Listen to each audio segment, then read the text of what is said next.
Assalamualaikum warahmatullahi wabarakatuh.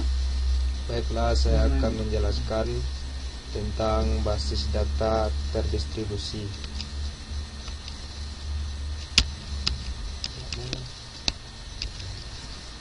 Yang pertama, pengertian basis data terdistribusi. Secara logik, keterhubungan dari kumpulan-kumpulan data yang digunakan bersama-sama dan didistribusikan melalui suatu jaringan komputer. DBMS terdistribusi, sebuah sistem perangkat lunak yang mengatur basis data terdistribusi dan membuat pendistribusian data secara transparan.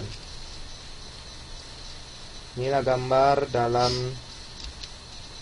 DBMS terdistribusi. Yang pertama, set 1 basis data, set 2 basis data, set 3 basis data, dan set 4 basis data. Dan di tengahnya ada jaringan komputer. Selanjutnya, transaksi lokal dan global. Ada dua jenis transaksi yang diproses. Yang pertama, transaksi lokal, yaitu sebuah transaksi yang mengakses data pada suatu set di mana transaksi telah ditentukan.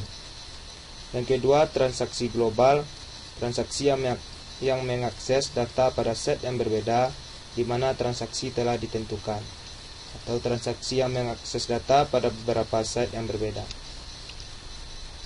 Selanjutnya, topologi database terdistribusi. Yang pertama, fully connect network. Yang kedua, partially connect network. Yang ketiga, tree structure network. Yang keempat, ring network. Yang kelima, star network. Inilah gambar dari topologi database yang saya sebutkan tadi.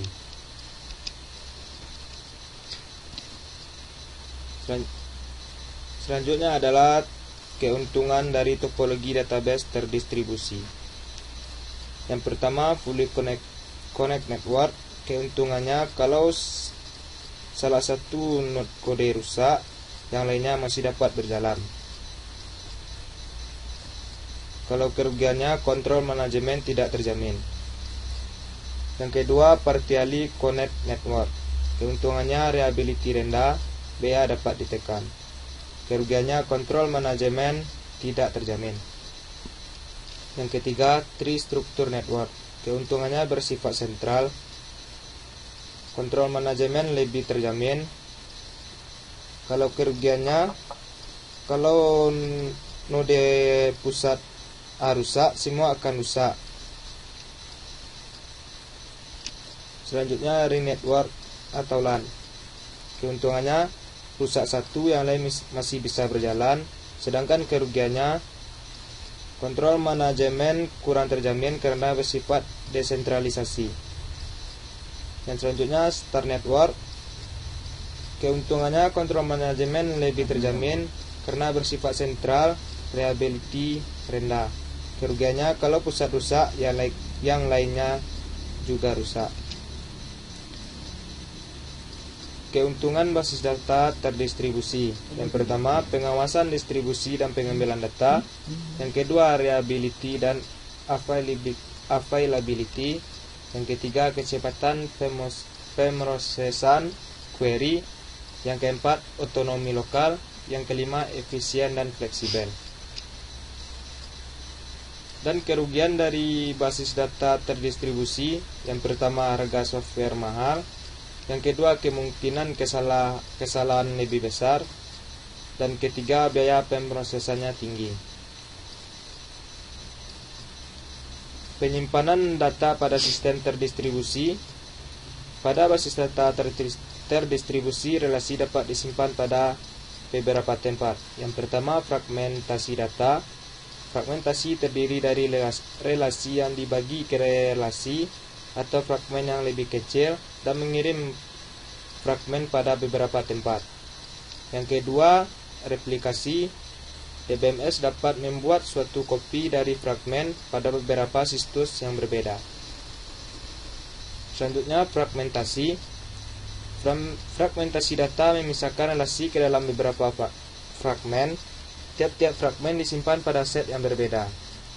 tiga jenis fragmentasi, yaitunya yang pertama fragmentasi horizontal, yang kedua fragmentasi vertikal, yang ketiga fragmentasi campuran atau hybrid. Aturan dalam fragmentasi, yang pertama kondisi lengkap, seluruh data dari relasi global harus dipetakan ke dalam fragmen. Fragmen tidak akan terjadi jika sebuah data item yang dimiliki oleh relasi global tidak dimiliki oleh beberapa fragmen. Yang kedua, kondisi penyusunan kembali, harus selalu mungkin untuk menyusun kembali tiap-tiap relasi global dari fragmen-fragmennya. Hanya fragmen yang disimpan dalam database terdistribusi yang dapat membangun relasi global kembali melalui operasi penyusunan kembali jika diperlukan. Yang ketiga, kondisi disjoint, yaitunya kondisi ini sangat berguna terutama untuk fragmentasi horizontal, sementara untuk fragmentasi vertikal, kondisi ini kadang-kadang dilanggar. Yang pertama, fragmentasi horizontal. Fragmentasi horizontal berisikan tupel-tupel yang dipartisi dari sebuah relasi global ke dalam sejumlah subset R1, R2, dan sampai ke Rn. Tiap-tiap subset berisikan sejumlah tupel dari R. Tiap-tiap tupel dari R memiliki satu fragmen, sehingga relasi yang asli dapat disusun kembali. Sebuah fragmen dalam fragmentasi horizontal dapat didefinisikan sebagai sebuah seleksi pada relasi global R. Oleh karena itu, sebuah predikat PI digunakan untuk menyusun fragmen RI seperti berikut ini. Selanjutnya, penyusunan kembali dari relasi R dapat diperoleh dengan mengambil gabungan dari seluruh fragmen. Selanjutnya, fragmentasi vertikal. Dalam fragmentasi vertikal, tiap-tiap fragmen RI didefinisikan sebagai berikut ini. Relasi global dapat disusun kembali dari fragmen-fragmen dengan mengambil natural join, yaitunya R sama dengan R1, R2, dan sampai ke Rn. Fragmen vertikal disempurnakan dengan menambahkan sebuah atribut yang disebut tupel identifier atau tupel ID ke dalam skema R. Sebuah tupel ID adalah sebuah alamat logik dari sebuah tupel. Tiap-tiap tupel dalam R harus memiliki sebuah alamat yang unik. Atribut tupel ID sebagai kunci untuk penambahan skema. Selanjutnya, fragmentasi campuran. Relasi R dibagi ke dalam sejumlah relasi fragmen R1, R2, R3 sampai Rn. Tiap-tiap fragmen diperoleh sebagai hasil baik dari skema fragmentasi horizontal ataupun skema fragmentasi vertikal pada relasi R, atau dari sebuah fragmen R yang diperoleh sebelumnya. Cara membangun fragmentasi campuran. Yang pertama, menggunakan fragmentasi horizontal pada fragmentasi vertikal, atau sebaliknya menggunakan fragmentasi vertikal pada fragmentasi horizontal.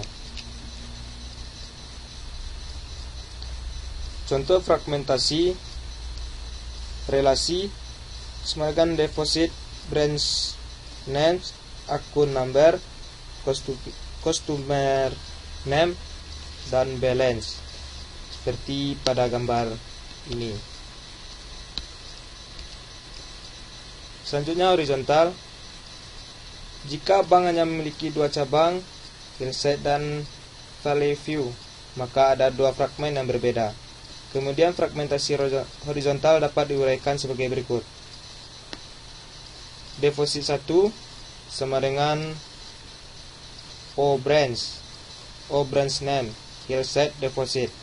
Deposit 2 O branch name, valley view deposit. Fragmen deposit 1 disimpan pada set hillside dan fragmen deposit 2 disimpan pada set valley view. Selanjutnya, kondisi penyusunan kembali sangat mudah untuk diperiksa karena selalu memungkinkan untuk disusun kembali relasi global deposit melalui operasi berikut. Deposit sama dengan deposit 1 gabungan deposit 2. Selanjutnya, vertikal. Pada fragmentasi vertikal, relasi deposit memerlukan penambahan tupel ID. Berikut ini adalah relasi deposit dengan penambahan tupel ID. Seperti pada gambar di bawah ini. Sebuah fragmentasi vertikal dari relasi ini dapat diuraikan sebagai berikut. Deposit 3 sama dengan free branch name, customer name, tupel ID atau deposit. Deposit 4, fee akun number, balance, tupel ID, dan deposit.